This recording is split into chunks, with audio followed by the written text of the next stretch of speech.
Y con análisis numérico, análisis dimensional, con el método de potencias, vamos a encontrar el número de Reynolds, independientemente de la fórmula que ustedes conozcan. Seguramente, bueno, ojalá que no, si es así, pues lo lamentamos. Si alguno de ustedes fuma, pues es una decisión personal, pésima decisión personal, pero bueno, pues cada quien toma sus decisiones, ¿no? Para quienes no fumamos, pues no nos queda más que observar. Entonces, de repente alguien que fuma deja su cigarro porque está platicando, está muy interesante la plática y deja su cigarro en el cenicero. Bueno, ahí está. Ese es el fuego, bueno, si se deja.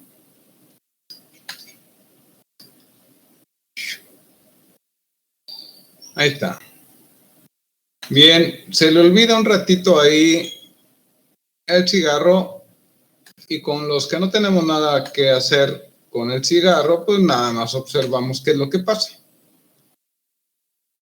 Y si está quietecito el aire, lo que observamos es más o menos lo siguiente. Dejen ponerlo, a ver si no queda así. Voy a poner así.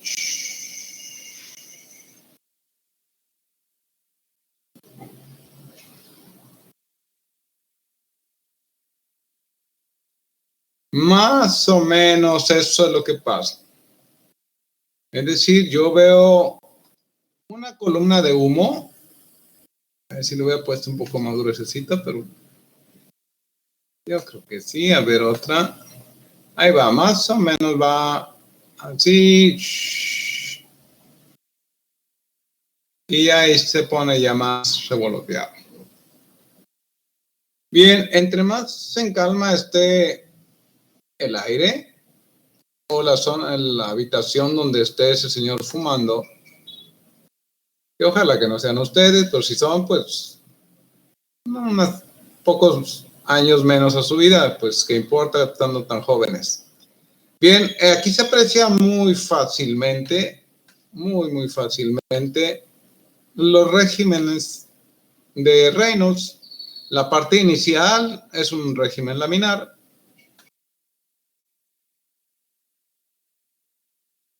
Su característica es que el flujo sigue casi línea recta si no se mezcla con otra línea de flujo. Luego hay una zona que está entre turbulenta y laminar, se le llama transición. Y ahí es donde dice, ¿quién fue Jairo? Que no se ponen de acuerdo los autores. Hay unos que después de 3000, de 3000 al 4000, es transición, de 4000 en adelante es turbulento. Esto ya es turbulento. Bien, otro del 2000. Este límite es el 2000. Aquí sería 3000, es variable. Y de arriba ya es turbulento. Y muchos ingenieros que no le hacemos mucho caso a esto dicen, ¿sabes qué? Del 2000 para abajo laminar, del 2000 para arriba turbulento, se acabó. Porque no hay muchas ecuaciones para calcular en el régimen de transición, que no es ni turbulento ni laminar. Bien, lo muy importante aquí es que estos números que acabo de poner arbitrariamente aquí no son ciertos. No es cierto. Y dejen explicar por qué no es cierto. Decir, no, pues ahora sí. Esto, si un profesor de fluido le dice esto, pues le dice, el profe, está usted equivocado. Claro, se va a enojar y le va a decir, a ver, ¿cómo que estoy equivocado? Te me vas de inmediatamente del salón. No, profe, lo que pasa es que usted, estos números que puso usted y que vienen en los libros, son en un tubo. Solamente que el fluido vaya dentro de un tubo. Si el fluido va por fuera del tubo o atraviesa en forma perpendicular al eje del tubo, entonces esto ya no tiene ninguna razón de ser. Por ponerles un ejemplo, si fuera una placa plana, en una placa plana y hay un fluido que está pasando por encima de la placa, sea vertical o horizontal, entonces resulta que el número de Reynolds crítico se le llama Reynolds crítico al número en que cambia de laminar a turbulento en términos generales. El Reynolds crítico para un flujo en una placa plana por la parte, cualquiera de las dos partes, es de 500,000. Y entonces ya nada que ver con esos 2,000 y esos 3,000. También si atraviesa un tubo en forma perpendicular por el lado externo es de 200,000 aproximadamente el número de Reynolds crítico. Entonces ya esto generalmente pues la mayor parte de estudiantes se queda con el 2,000 y 3,000 porque es lo que vieron en mecánica de fluidos. Y en mecánica de fluidos casi siempre vieron flujos dentro de un tubo. You are now unmuted. Bien.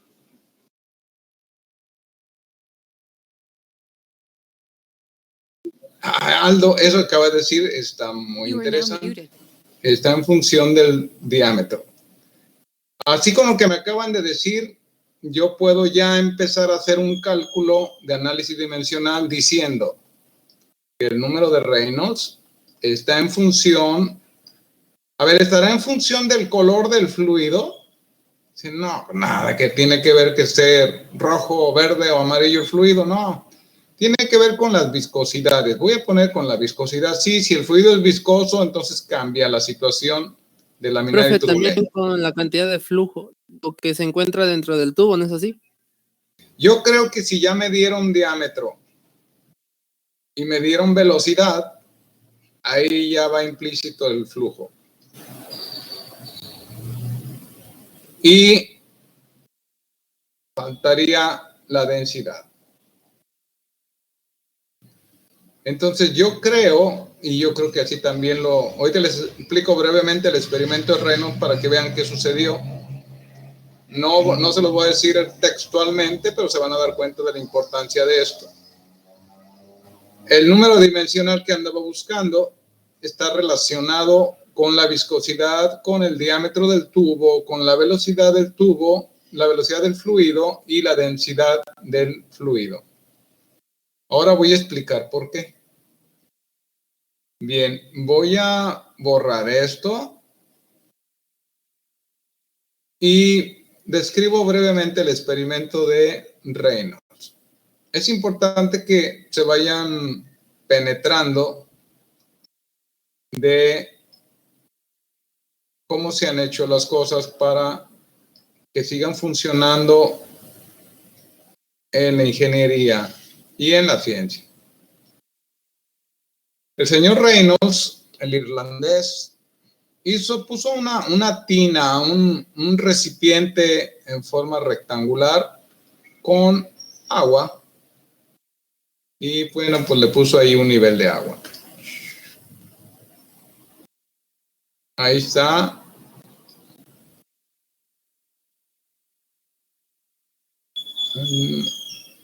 Así está. Estaba lleno hasta cierto nivel de agua.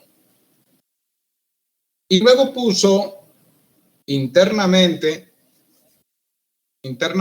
un tubo.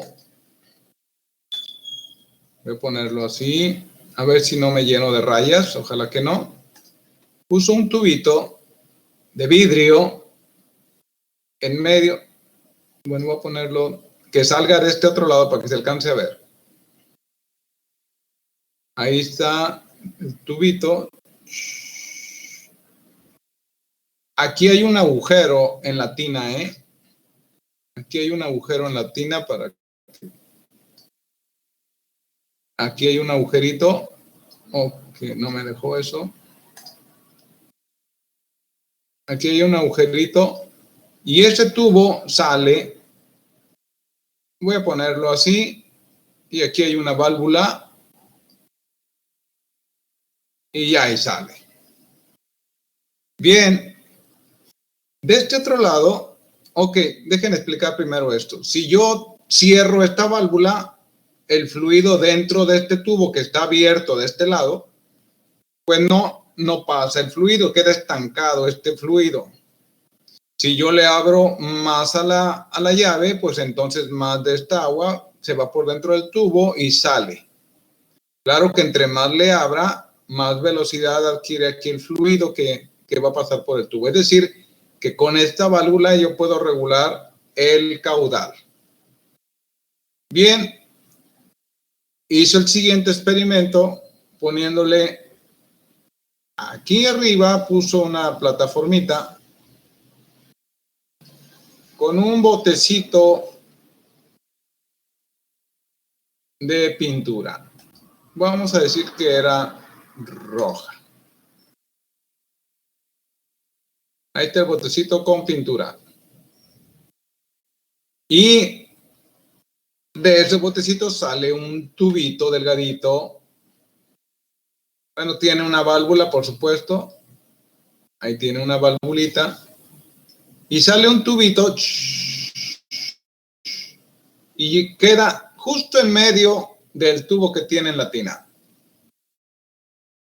Justo en medio, aquí tiene una valvulita para abrirle la tinta o cerrarle la tinta. Y entonces pasa lo siguiente, ahí se puso el señor Osborne, ahí estaba observando a ver qué pasaba con esto. Le abro un poquito a esto, le abro un poquito a la tinta y estuvo cambiando, le abro más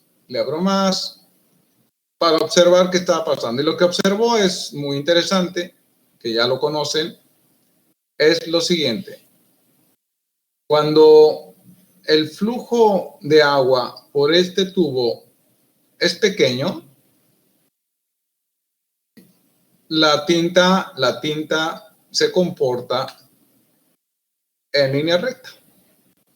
Es decir, esto termina en una aguja casi donde sale la tinta. Claro que el agua sigue esta dirección. Al abrirle esta llave, el agua se mete por ahí. Espérenme.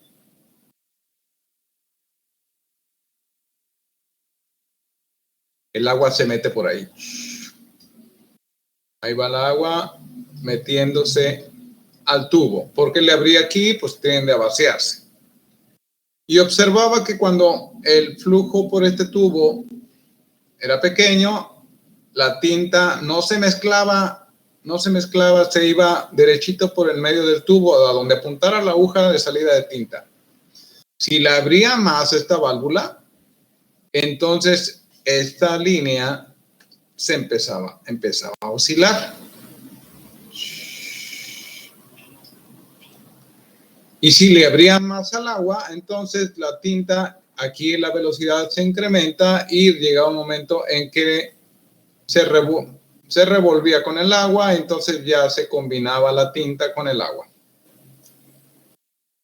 Aquí las variables son importantes.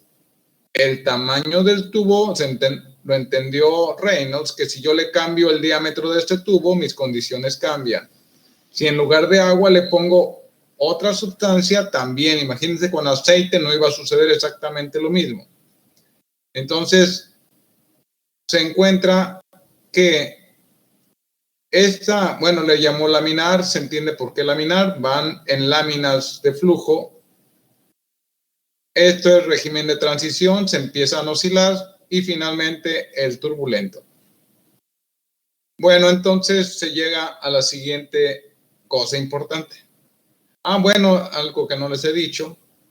Resulta que en la época de Reynolds, su laboratorio estaba pues cerca de la calle, era una casa cerca de la calle, y se dio cuenta que si pasaba una carreta cuando estaba haciendo su experimento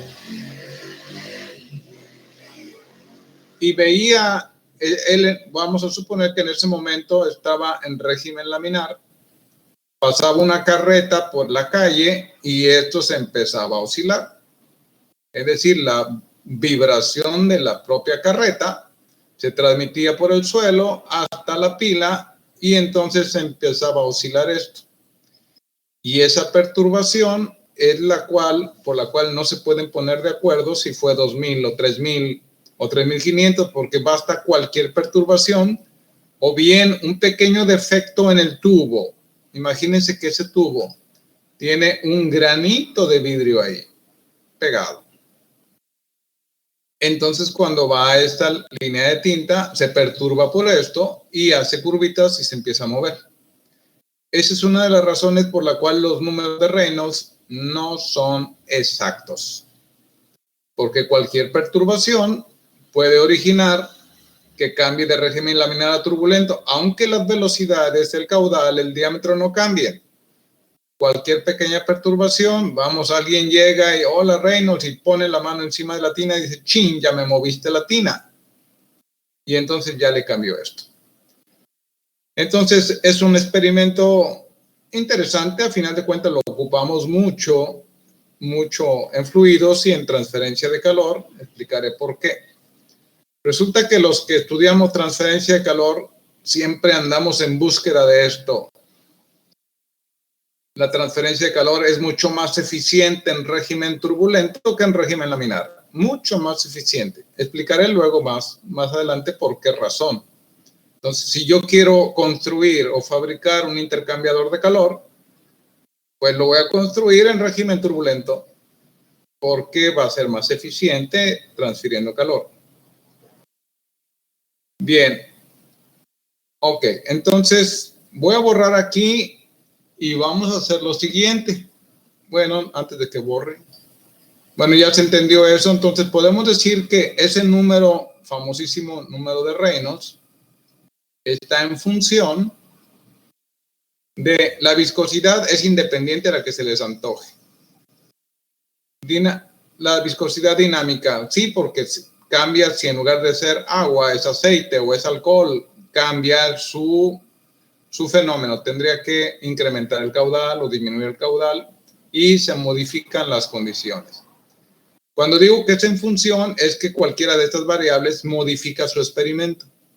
Si le cambio el diámetro del tubo, también se modifica su experimento.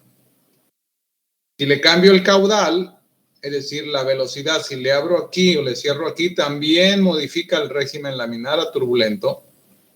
Y finalmente, tanto la densidad como la viscosidad no son las mismas propiedades. Una tiene que ver, por supuesto, con su masa y la otra no necesariamente. Entonces, con estas 4 variables, pudiera haber otra, no lo sabemos. ¿Qué otra cosa pudiera hacer que cambie este experimento? Generalmente así se analiza en análisis dimensional, cómo encontrar fórmulas y números adimensionales. En el caso nuestro lo vamos a hacer con, dije, pi de Buckingham. Pi de Buckingham. Y vamos a utilizar un método llamado de serie de potencias. Serie de potencias. Me estoy aprovechando porque sé que no lo han visto ni lo van a ver.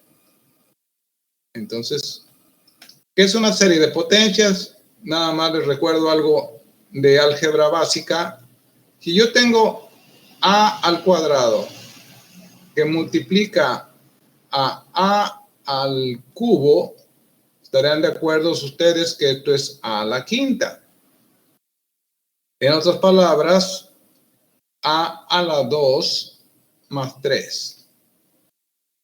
Significa esto que cuando tengo coeficientes elevados o coeficientes similares a una potencia, las potencias se suman. ¿De acuerdo? Y este es el fundamento del método de serie de potencias. Entonces ahorita vamos a desarrollar el número de Reynolds con análisis dimensional, pi de Buckingham, análisis dimensional, pi de Buckingham, método serie de potencias, ¿de acuerdo? Bueno, ya después de este breviario cultural del señor Reynolds, Vamos a las diapositivas. ¿Algún comentario o pregunta de esto que acabo de mencionar? No, You are profe, now todo unmuted. claro. Ok, Jorgen.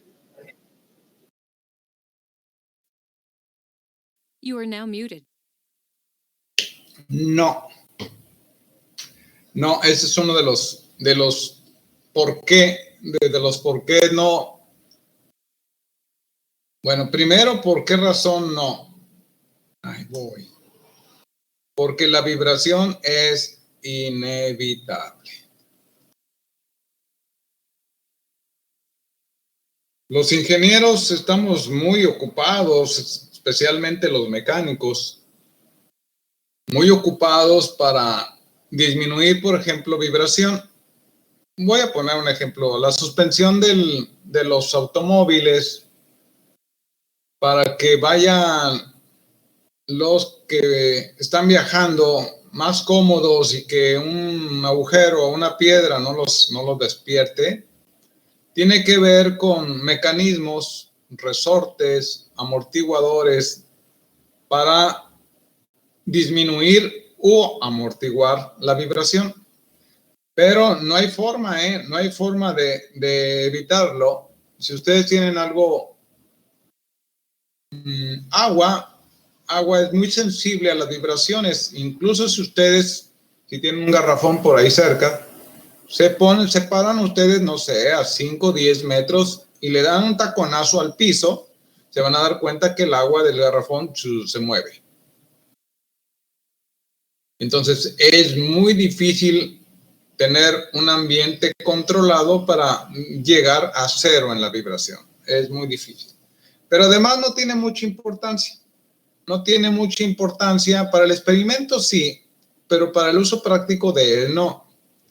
Porque obviamente como el número de reinos para régimen turbulento puede ser de, no sé, de 3,000 hasta 1,000,000. Entonces tengo un gran espacio para el régimen turbulento. Y yo quiero asegurarme de que va a estar en régimen turbulento, me alejo del 2,000 o del 3,000. No puedo hacer eso con el laminar porque ahí tengo que estar abajo del 2,000 para asegurar lo más que se pueda el régimen laminar. Si es mi objetivo estar en régimen laminar. Casualmente, de una vez aprovechando que ya estamos aquí, los aceites y el combustóleo, para quienes no lo saben, no se vayan a ofender cuando digo que no lo saben, a lo mejor todos lo saben y me corrigen, que bueno. El combustóleo, que es uno de las sustancias pesadas componentes del petróleo. Es decir, tienen sustancias muy ligeras como la gasolina, como la turbocina, que cambian de fase incluso a la temperatura ambiente, se vuelven gases.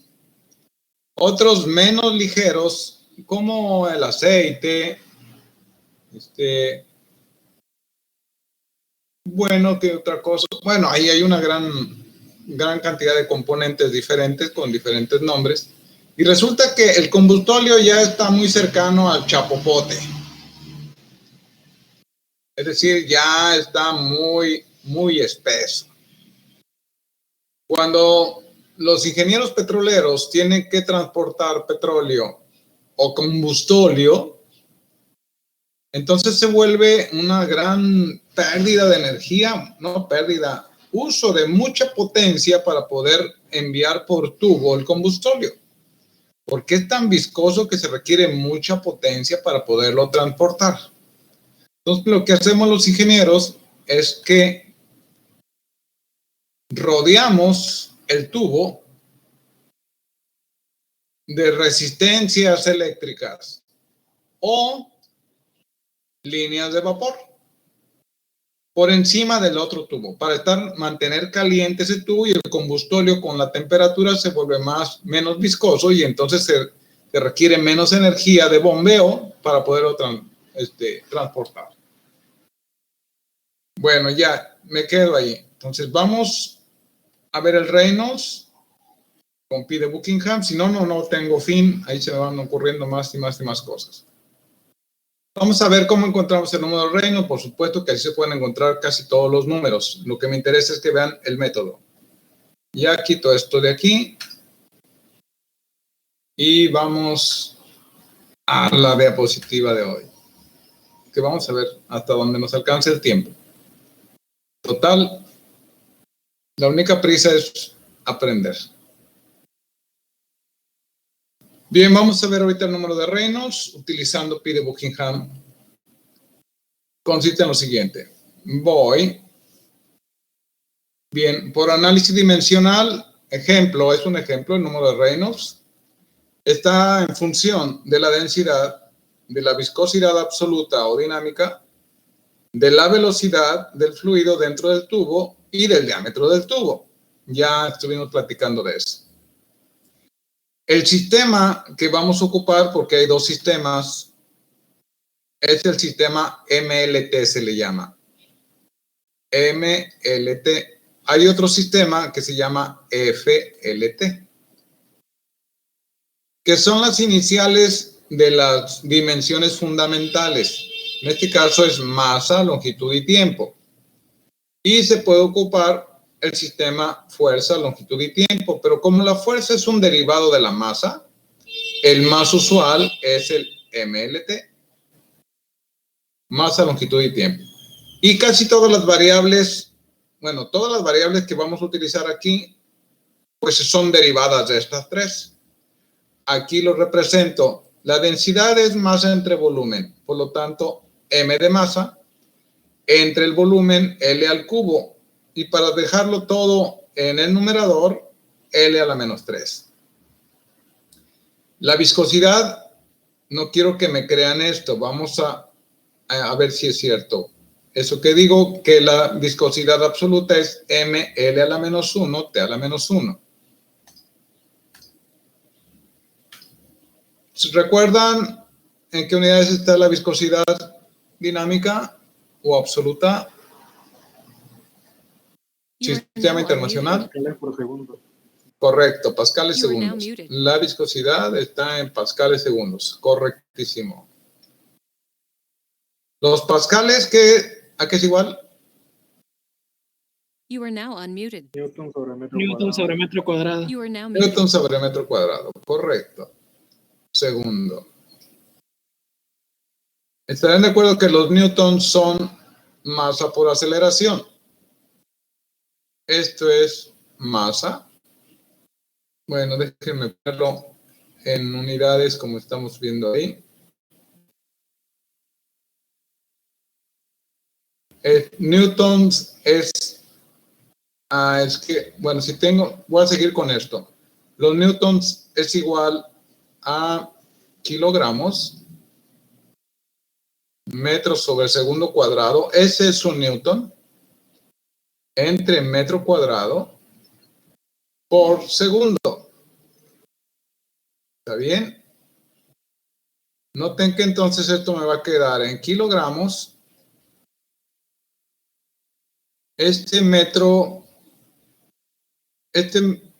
ver, este metro cuadrado me va a quedar, se va con este, y me queda metro en el denominador, metro a la menos 1.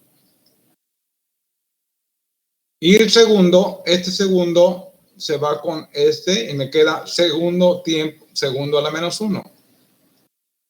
Por lo tanto, kilogramos unidad de masa, metros unidad de longitud a la menos 1 y segundos unidad de tiempo a la menos 1. Entonces resulta que podemos expresar la viscosidad cinemática en lugar de pascal segundo como kilogramos sobre metro segundo. Ahí está. Esto está expresado en MLT. Bien. Bueno, ya confirmamos que sí es cierto esto que puse. Y voy a borrar esto, para que no se me llene tanto de letras.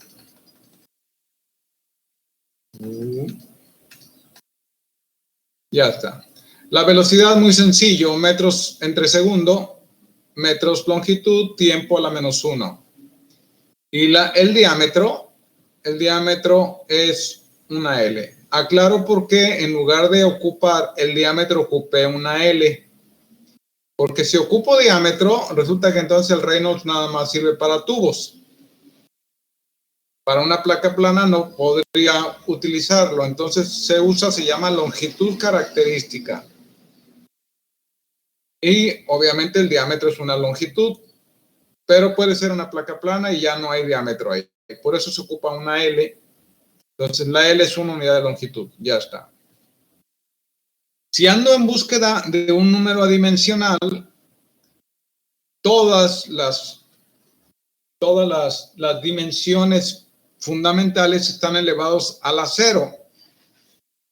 Recuerden que cualquier variable elevado a la 0 potencia es igual a la unidad. Entonces, no hay masa, no hay longitud, no hay tiempo. Esto es un número que no conozco. Ahorita vamos a ver qué es el Reynolds. Y pondría la primera variable que se me ocurrió, función de la densidad, ml a la -3, elevada a una potencia que ignoro. No sé qué potencia sea porque ando en búsqueda de una ecuación. No sé si esto va al cuadrado, raíz cuadrada, está el cubo, no lo sé. Entonces le pongo a la a potencia. La siguiente variable es viscosidad dinámica o absoluta, ml a la -1, t a la -1, elevado a otra potencia, tampoco sé cuánto vale. Hagan de cuenta que yo no conozco la ecuación de Reynolds, la ando buscando. La velocidad está elevada a una potencia c, que puede ser 1, puede ser 0, si efectivamente no es una variable que esté incluida en el Reynolds. Lt a la -1 elevado a la c y finalmente la L elevado a la d. Bien, ahora por la serie de potencias y por el principio de álgebra que les acabo de mencionar, decimos, si analizamos la masa, obviamente que esta masa tiene que ser igual a las masas del lado derecho de la ecuación. Entonces, pero solamente voy a ocupar los puros exponentes. Si analizo la masa, el 0 del lado izquierdo tiene que ser igual a porque esta m está a la 1 por a, me queda a, y esta m está también a la 1 por b. Y encuentro que 0 es igual a más b. En el caso de la longitud, también otra vez 0 del lado izquierdo, número dimensional, es igual a -3a para la primera variable, menos b para la segunda variable, menos c, no, este es c positivo nada más, el menos es el tiempo, y finalmente esta a la d. Entonces, la suma de estos exponentes tiene que darme 0. Y continuamos con el tiempo. El 0 del lado izquierdo tiene que ser igual. Aquí no hay tiempo. Aquí es menos b. Y aquí es menos c. Y se acabó. Fíjense que tengo 3 ecuaciones con 4 incógnitas. No me queda más remedio que dejar mis resultados en función de una de ellas, la que yo quiera. Creo que aquí se me va a antojar la B porque en todos hay B. Entonces procedemos a resolver. Para esta ecuación encuentro que A es igual a menos B. O también pueden decir B es igual a menos A, como gusten. De esta ecuación, la ecuación de tiempo, encuentro que C positivo es igual a menos B. ¿Se entiende? Esto es de aquí y esto es de aquí. Y ahora puedo sustituir en la ecuación 2 tanto A como C para que todo me quede en función de un exponente B. Y digo, menos 3 por A, en lugar de A pongo menos B, menos 3 por menos B. Menos B queda tal cual, más C, pero C es igual a menos B, más D. Y tengo esta ecuación, dejen continuar.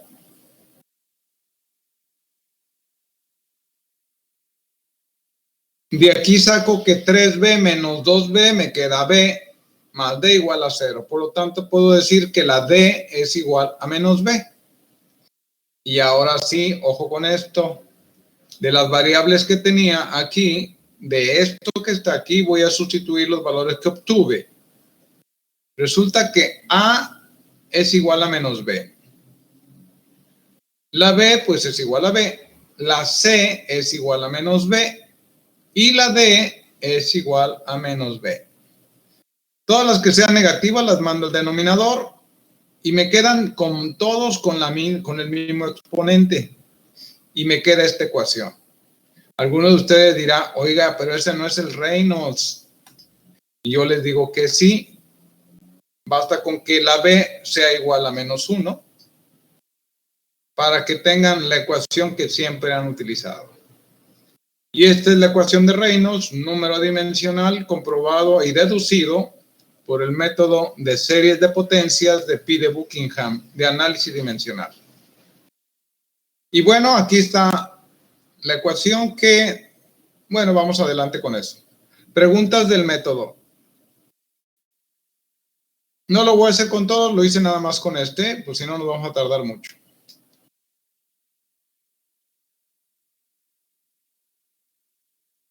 Bien, ¿alguien que tenga algún comentario? O si está muy claro, pues ya seguimos.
You are now muted.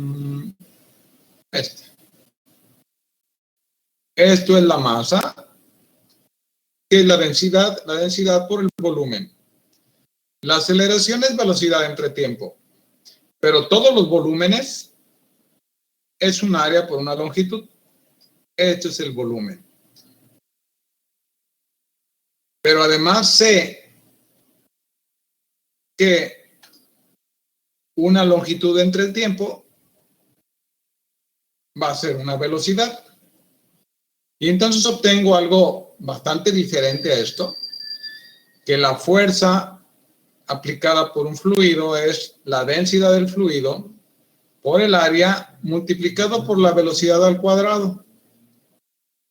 ¿Por qué tiene mucha importancia esta ecuación?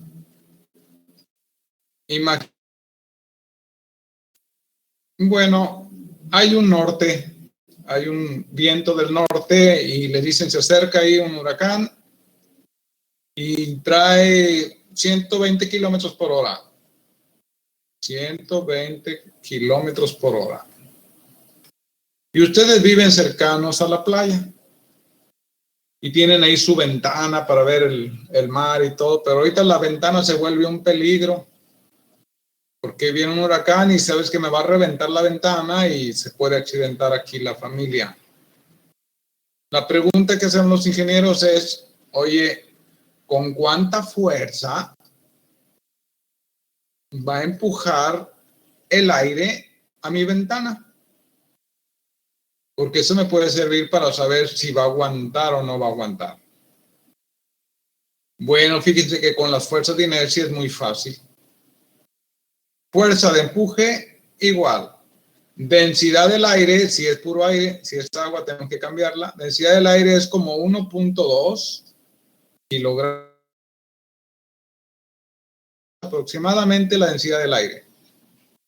El área, pues el área de mi ventana, voy a decir que tenga 2 por 2, 4 metros cuadrados.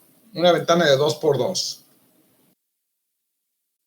¿Y a qué velocidad viene? No, pues viene a 120 kilómetros por hora. Por favor, multipliquen esto divídanlo entre 3.6.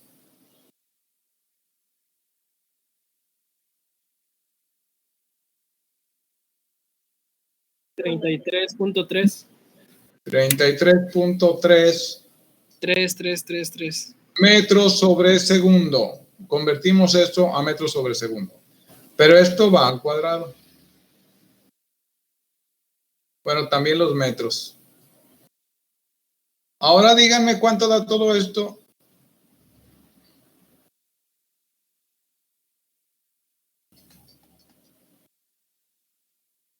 Da 159.98. 159.98. Ajá. Newtons. Newtons. Sí, es fuerza, ¿no? A ver, pues vamos a ver si da newtons. Kilogramos, estos metros cúbicos se van con estos. Este se va y me queda 1 aquí. Kilogramos metros sobre segundo cuadrado. Sí, 159. No son 5.300. Pues no sé, eso es lo que me dieron. Se me hace muy chiquita la... Claro, son 33 al cuadrado. 5.333.33. ¿Cuánto otra vez, Andrés? 5.333.33. Se me hizo muy chiquito, digo, este no se va a tomar. Ahora sí, lo dejamos así, newtons. Sí, lo profe, quieren, concuerdo igual. 5.333.33. ya está. Esto sí ya es peligroso para una ventana. Divídalo entre 9.8, por favor.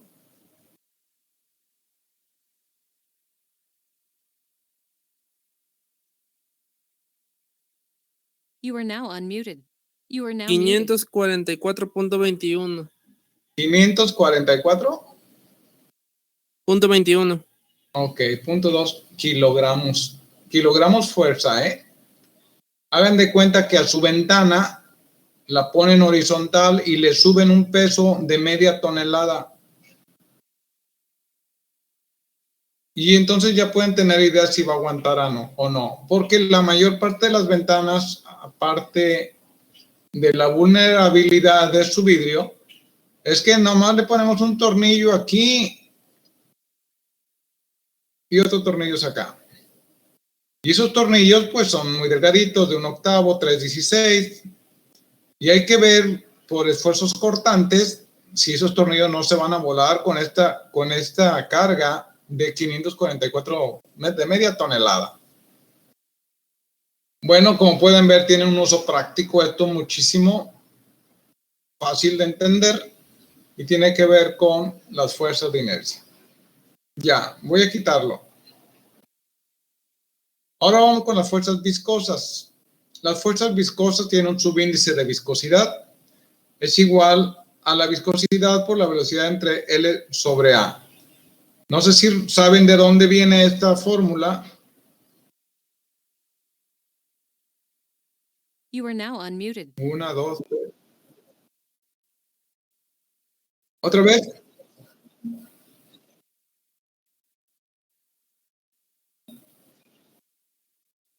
Se corta, Aldo, no te alcanzo a escuchar. You are now muted. Si tengo una superficie y hay un fluido por ahí, voy a poner un fluido.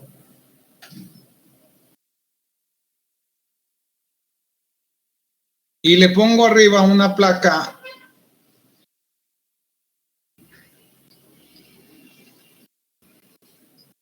Y la empujo. Con la ley de Arquímedes. No. Es la fuerza cortante, ¿no?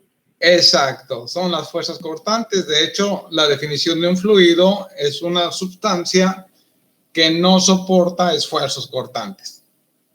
Ciertamente. Le aplico una fuerza aquí y resulta que las velocidades aquí van cambiando.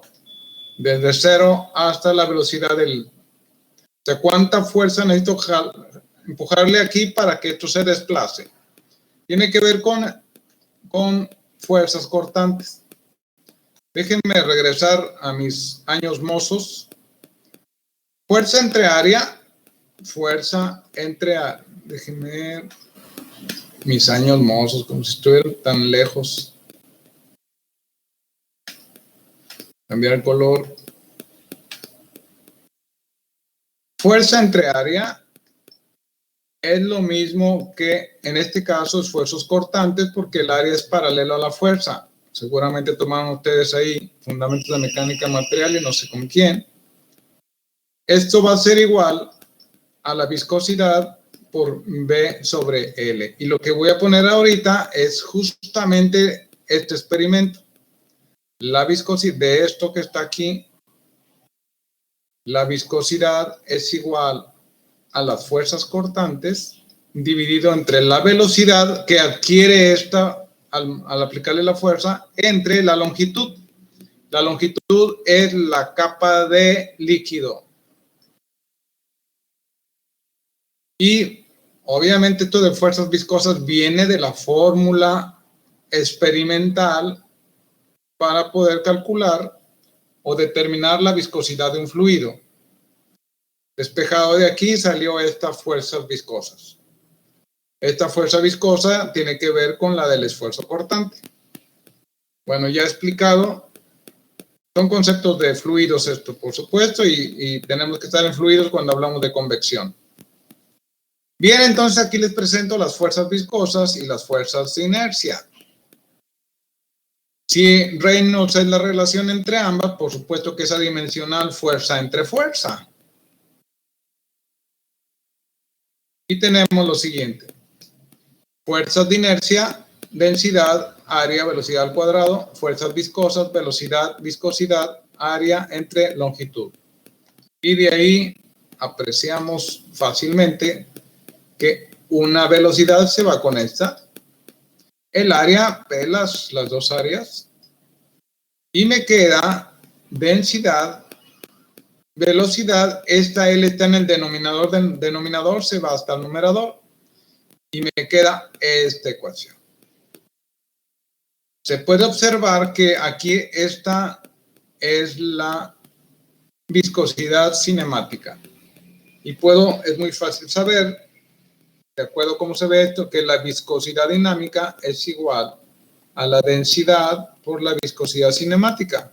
Porque si yo sustituyo esto por densidad y velocidad y viscosidad cinemática, se eliminan las densidades.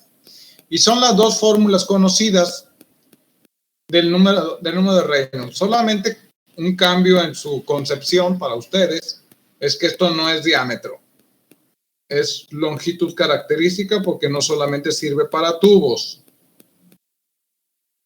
¿De acuerdo? Bien, ¿alguna pregunta con el número de Reynolds? Vamos a... Yo, profe, tengo una pregunta. Sí, Jordi.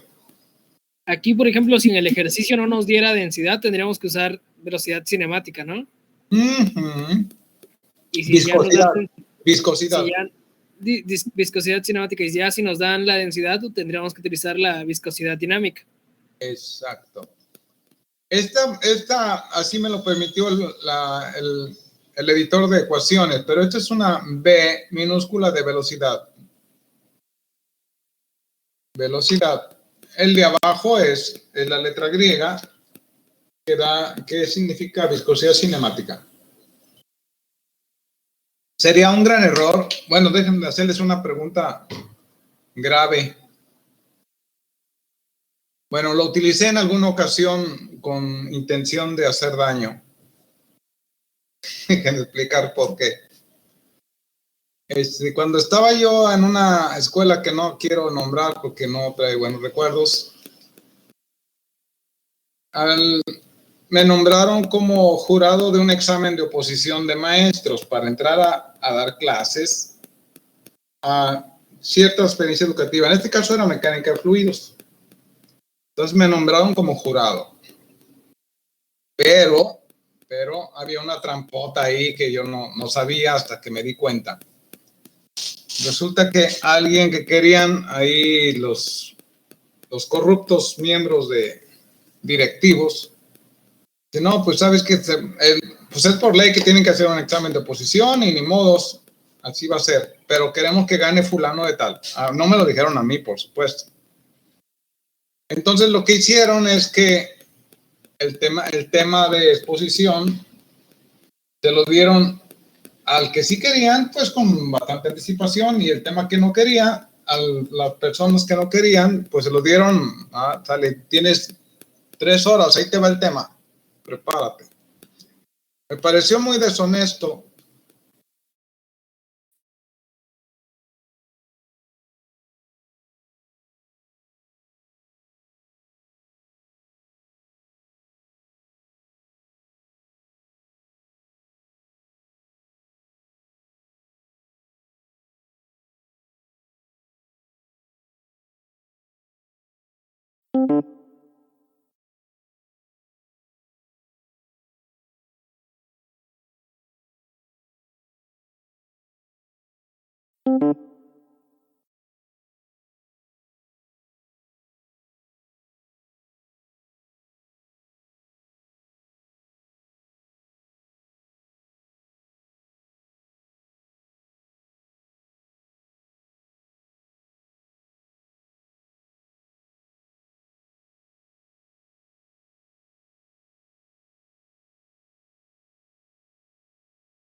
¿Qué responderían ustedes? ¿A qué temperatura? A la misma temperatura.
y las respuestas que dio.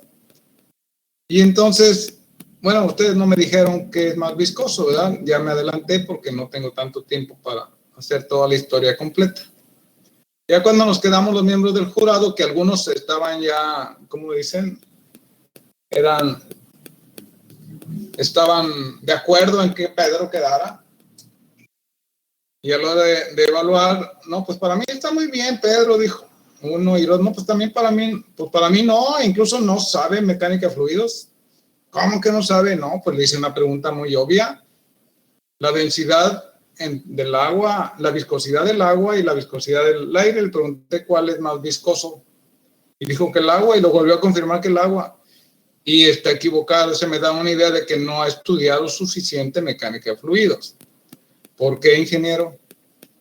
Porque resulta que el agua es más viscosa dinámicamente que el aire, pero el aire es más viscoso cinemáticamente que el agua. Claro que me había encantado una respuesta de ese tipo. El aire es más viscoso cinemáticamente que el agua y el agua es más viscosa dinámicamente que el aire. No es una pregunta sencilla, ¿eh? Una respuesta sencilla. Necesitan estar, haber empapado y estudiado, obviamente, y ver gráficos para darse cuenta de eso. Bien, así está. Esto está en pascales segundos y esto está en metros cuadrados sobre segundo. Son cosas diferentes. Bueno, pues ya. Dejamos eso. Vamos al siguiente número adimensional. Sabía que me iba a entretener, pero no me puedo detener, ni modo. Número de Nusselt.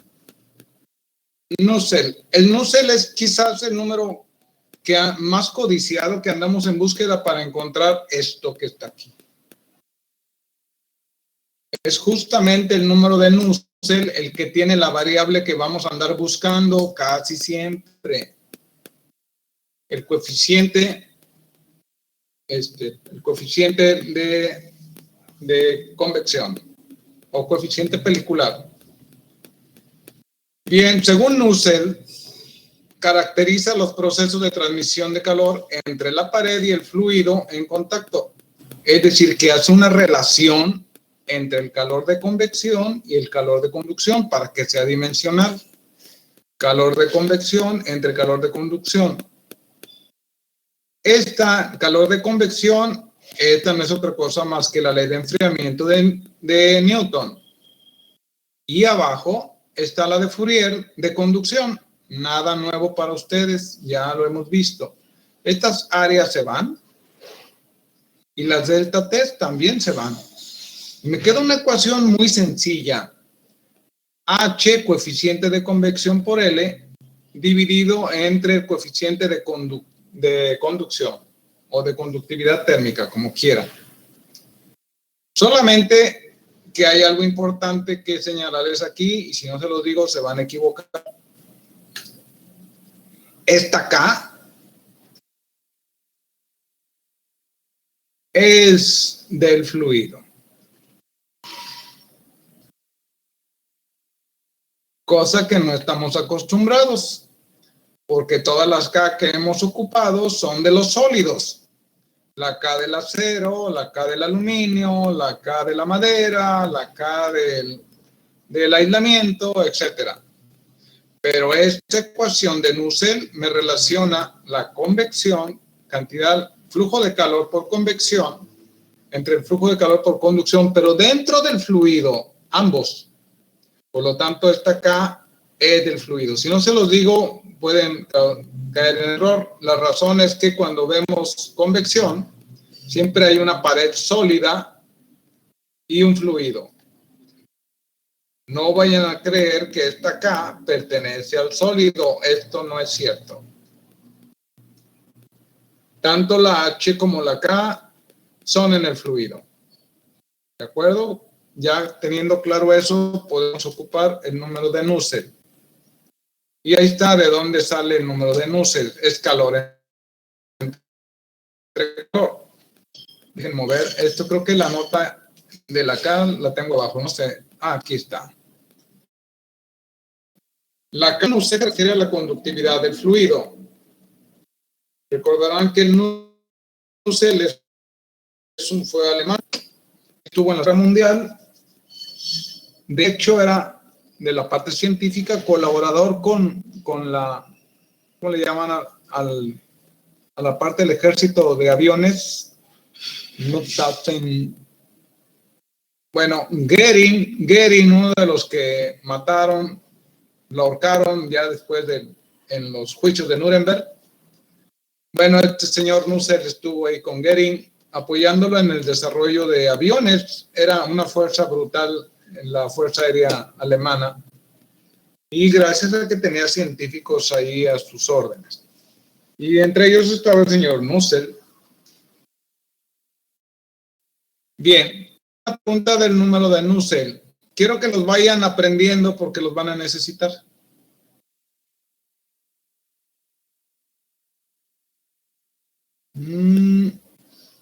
¿Alguna pregunta? Continuamos con siguiente número adimensional.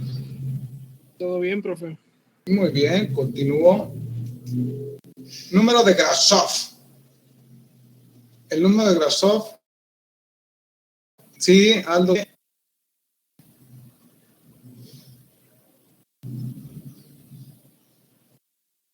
Suéltalo, Aldo.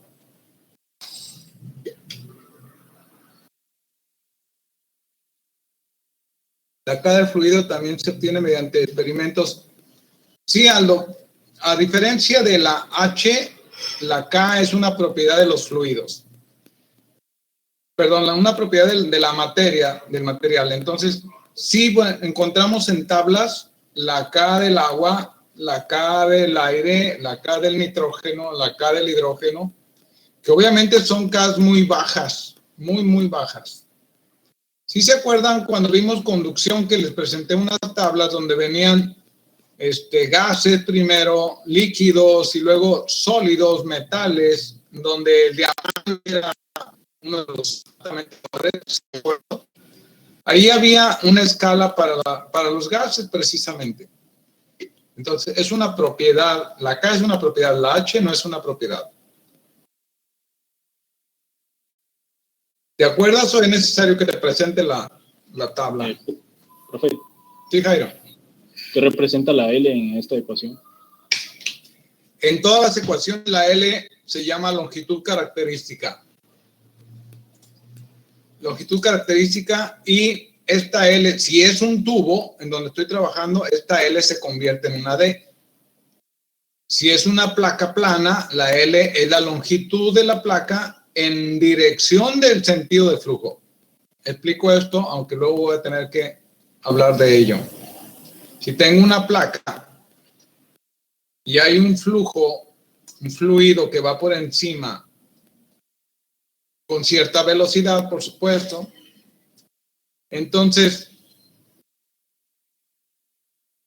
tanto la H como la K, la H depende obviamente de la velocidad que tenga aquí. Si yo conozco el número del Nusselt, que vamos a ver cómo se calcula el Nusselt, entonces esta L que se refiere siempre va a ser la que está en dirección al flujo. Este es L, no el ancho.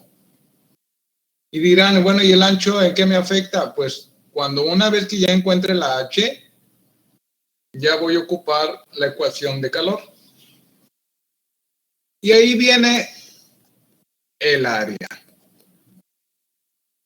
El área por delta T. El ancho y el L me va a servir ya cuando calcule el flujo de calor. Todo esto es para encontrar la H nada más. Una vez que la tenga, ya voy a ocupar el ancho y el largo. Pero esta L que se utiliza en el número de Nusselt es la que está en la misma dirección paralela al flujo del fluido. ¿Aclarado? Sí, profe, quedó claro. Muy bien. Voy.